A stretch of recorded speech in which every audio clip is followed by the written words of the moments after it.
Number 1 قرآن پاک کی تلاوت۔ اللہ تعالیٰ ان تینوں میں سے کسی ایک میں طبیعت زیادہ لگے اور اس کو زیادہ کر لیا جائے اور باقی کو بھی بجانا ہے جتنا ہو سکے۔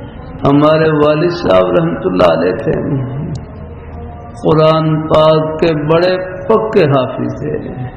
میں نے پوری زندگی سوائے ایک مرتبہ کہ ان کو ناظرہ قرآن پاک پڑھتے نہیں دیکھا، ہمیشہ زبانی پڑھتے تھے۔ قرآن پاک کی تلاوت بہت کرتے ہیں۔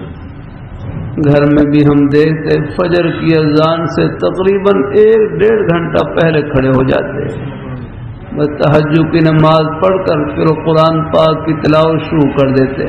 پورے گھر میں تقریباً آواز گونج رہی ہوتی ہے الحمدللہ۔ گھروں میں قرآن پاک کی تلاوت کی جائے یار، کہاں کوشش کیا کریں گھروں کو آ گئی نہیں، بس اب یہ رنگ برنگی چیزیں بہت ساری آ گئی ہیں، ان سے ذرا احتیاط کیا کریں۔ ہاں، گانے بجانے کی چیزوں سے دور رکھا کریں۔ ہاں، قرآن پاک کی تلاوت سے اللہ تعالیٰ کی رحمت نازل ہوتی ہے۔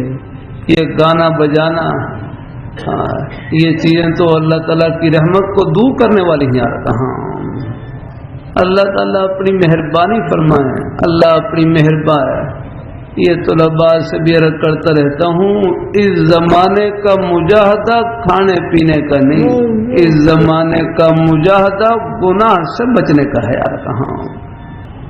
اللہ تعالیٰ اپنی مہربانی فرمائے، اللہ اپنی مہربانی فرمائے۔ اللہ تعالیٰ ہے۔ ایک بھائی اپنے انداز سے کہنے لگے گناہ کے مواقع بڑھ گئے، گناہ کے مواقع بڑھ گئے، اور میں کشتی کے مواقع بڑھ گئے یار، اور کشتی کے مواقع بڑھ گئے۔ اللہ پاک کی بارگاہ میں اجر و ثواب اور انعام لینے کے مواقع بڑھ گئے یار، بس الحمدللہ۔ اللہ تعالیٰ اپنی مہربانی فرمائے۔ باہر نکلیں گے راستے میں مقابلہ شروع ہو جاتا ہے، اپنی نظروں کی حفاظت رکھیں، غلط چیزوں کی طرف نہ دیکھا کریں، فحش قسم کی تصاویر ان کو نہ دیکھا کریں یار۔ اللہ تعالیٰ اپنی مہربانی فرمائے، اللہ تعالیٰ اپنی مہربانی فرمائے۔